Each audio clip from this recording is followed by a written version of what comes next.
عنوان: تین شہزادیاں اور ان کا راز۔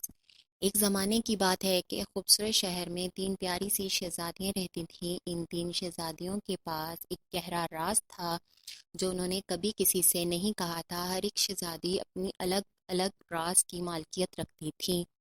پہلی شہزادی انیسہ گلابوں کی طرح لال گال اور لمبے کالے بالوں والی تھی۔ اس کا راز تھا کہ وہ کسی بھی شخص کو فدا کر سکتی تھی۔ دوسری شہزادی زہرا موسم سے ملتا جلتا رنگ تھا اور اس کا راز تھا کہ وہ بارش اور ہوا کا جادو کر سکتی تھی۔ تیسری شہزادی ندا عقل مندی اور سمجھداری سے بھری ہوئی تھی اور اس کا راز تھا کہ وہ کسی بھی مشکل کا حل بہت آسانی سے نکال سکتی تھی۔ تینوں شہزادیاں بہت سمے سے اس محل میں رہ رہی تھیں۔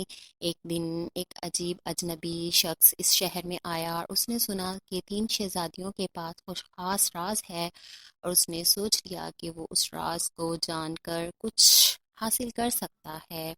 اجنبی آدمی نے انیسہ کے پاس گیا۔ پہلے اس نے اس سے کہا، تمہاری خوبصورتی سے مجھے فائدہ ہوا ہے اور مجھے مہربانی کر کے اپنا راز بتا دو اور میں تمہیں اس دنیا کی خوبصورت ترین خاتون بنا دوں گا۔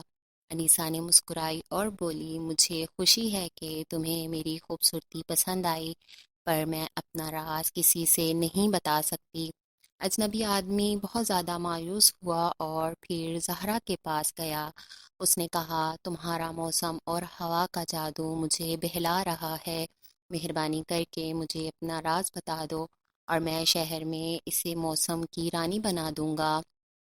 زہرا نے بھی اسے مسکرا کر کہا، معذرت کے ساتھ میں اپنا راز کسی کو نہیں بتاتی، معافی چاہتی ہوں۔ اجنبی آدمی اب ندا کے پاس گیا۔ اس نے کہا، تمہاری عقل مندی اور سمجھداری کا مجھ پر جادو چل گیا ہے، مہربانی کر کے مجھے اپنا راز بتا دو اور میں تمہیں اس شہر کی سب سے سمجھدار خاتون بنا دوں گا۔ ندا سوچتی رہی، پھر مسکرائی اور بولی، میں تیار ہوں اپنا راز بتانے کے لیے، لیکن ایک شرط پر۔ اجنبی آدمی خوش ہو کر پوچھتا ہے، کیسی شرط؟ ندا نے کہا، تمہارے شہر کی سب سے بڑی مشکل کے حل ڈھونڈنے ہوں گے اور شہر کے لوگوں کی مدد کرنی ہوگی۔ اجنبی آدمی خوش ہو کر راضی ہو گیا۔ ندا نے اپنا راز بتایا کہ وہ کسی بھی مشکل وقت کا بہت آسانی سے حل نکال سکتی ہے۔ اجنبی آدمی نے اپنا وعدہ نبھایا اور ندا نے اس کی مدد سے شہر کے تمام مشکلات کا حل نکالا۔ تین شہزادیوں نے اپنے رازوں کو سنبھال کر رکھا اور شہر کی مشکلات کا حل ڈھونڈ کر اس شہر میں خوشیاں پھیلا دیں۔